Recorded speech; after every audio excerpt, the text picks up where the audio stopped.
What is going on, guys? I'm Nick, and I know it's been a while, but we are back with another case for the iPhone 14 Pro. And if you want to know what I've been doing, just stick around to the end of the video. I'm going to talk about it a little bit more because it does have to do with the channel. I was working on the channel a lot. It's just something that I had to keep a little behind the scenes for now, but more on that later. Back to the case. It's going to be one from Benks. It's one that they did go ahead and provide for me, but I've been using it for a couple days, or more than a couple days now, and it is one I'm a very big fan of. So let's go ahead and get started with the packaging as always. You can see right here you get a little bit of a see-through window, so you can see the case really well. Protective case right there. You can see it is for the iPhone 14 Pro. And then you get some of the features right here. Full covered protection, precise hole position, tough and anti-drop, and then Benks logo right there. Taking a look at the back, you do get some more info right there. Nothing too crazy, but let's go ahead and get right into it. This case does come in at right about $25. I'm gonna go ahead and throw the price up on the screen right there either way. And super easy unboxing, case is right there. Set this to the side. And here it is. You guys know I'm a huge fan of that frosted back, especially with these semi-clear cases, because they don't get fingerprints, they don't tend to scratch as easily, and that's exactly what I've noticed with this case right here. So super simple, smoky, kind of black, clear plastic over here, and you do get a black MagSafe ring, because of course every case needs to be MagSafe. Really nice camera lip, and you can see even the sides are going to be that sort of semi-clear frosted material with these really nice buttons, and that's about it. You can see there's a little bit labeling right there on the inside of the MagSafe ring.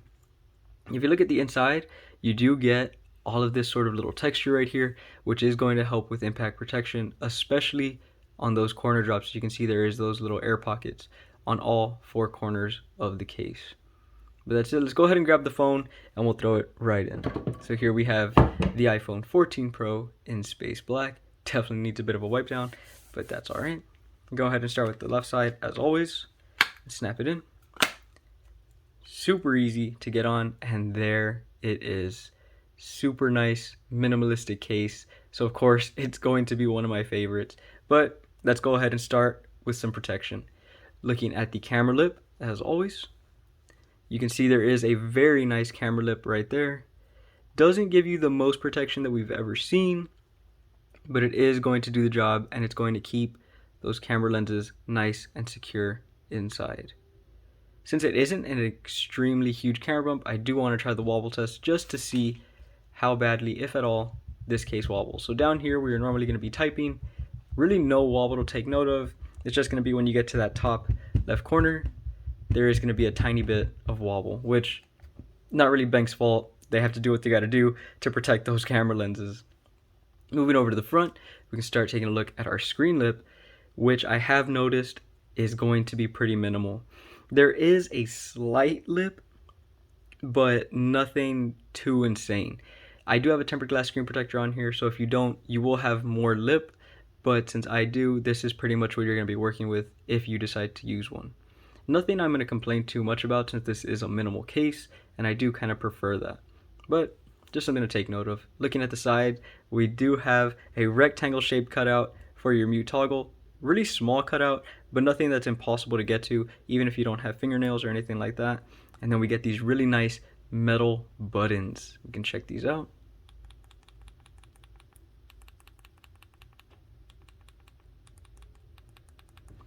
Super nice and tactile floating buttons. They feel really, really good. And then of course right here you do have a little bit of text. It just says made in China right there. Moving over to the bottom, we do have an oval shaped cutout for the lightning port. Really generous cutout too. I use a ton of third-party chargers and haven't seen any issues with that right there. And accurate speaker and microphone cutouts. Super nice to see that. Moving over to the power button side, there's nothing here except for the button, which we can go ahead and test out.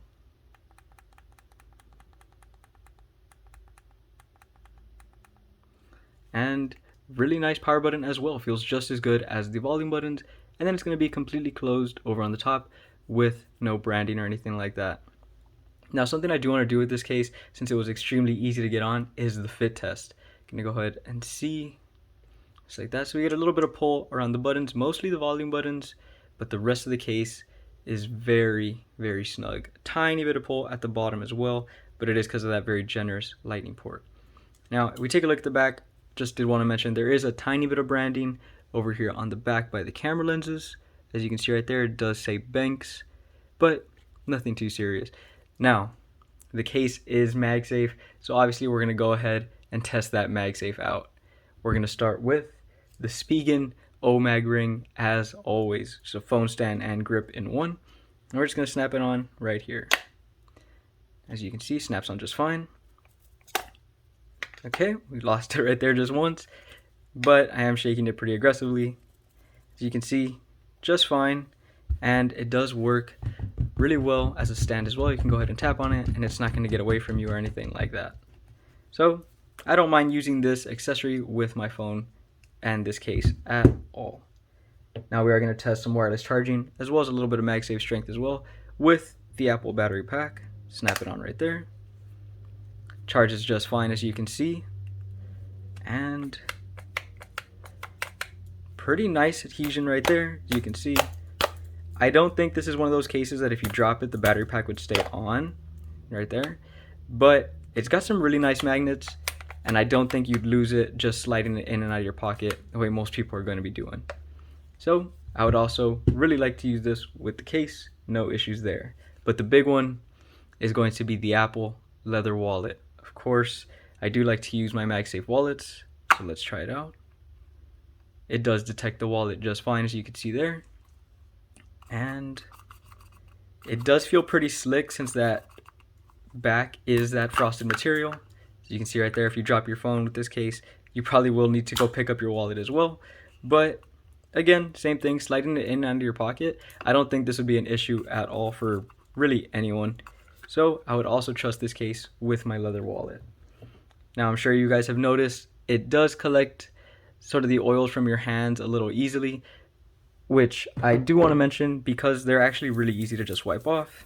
It hasn't been an issue, and I feel that when you're running this case on the daily and you're just pulling it in and out of your pocket, it tends to wipe itself off pretty well. So I have been using this cloth a lot, but there you go. Pretty much good as new. It really isn't an issue, especially since it doesn't tend to scratch as much as I've noticed with a few other cases. But we do have one more MagSafe test to look at, and it's going to be our final one, the Anchor battery pack test. Well, not a battery pack, charging stand. We're going to snap it here, and we're going to see if this case can lift this stand. And it does. I'm not going to get any crazy shaking like we do with some other cases, but the fact that this can lift this battery pack at all is extremely impressive, and just goes to show that it does have some pretty nice magnets on there. Something I really love to take note of. I'll give you guys one last look around the case, and that's going to be pretty much it for this one, guys. So camera lip again. As you can see, you do get some pretty decent coverage right there. Over on the front, it's pretty minimal front screen lip, but nothing that I wouldn't trust. Really nice rectangle cutout for the mute toggle switch right there. Your nice buttons, a little bit of text down here. When we look over at the bottom, really generous lightning port cutout. I really like that. And then your accurate speaker and microphone cutouts. On the right side, there's just going to be your power button, nothing else. Just like the top, completely closed, nothing else to take note of right there. That's going to be pretty much it for this one, guys. Really hope you liked it. If you did, remember to hit that like button. Helps me out a ton. And if you want to see more videos like this, remember to hit that subscribe button as well. We are getting so close to 1,000 subscribers, and that is what I want to talk about. I've been gone for the past 3 weeks, I would say, because I've been planning something to do for you guys once we hit that 1K goal, because I started the channel not that long ago, and it is something that I genuinely did not expect to happen, especially not this soon, but I am so happy that it is, and I want to give something back to you guys. So I've been messing around and planning a few things out, but that is it for this one, guys. Hope you liked it, and I will see you in the next one.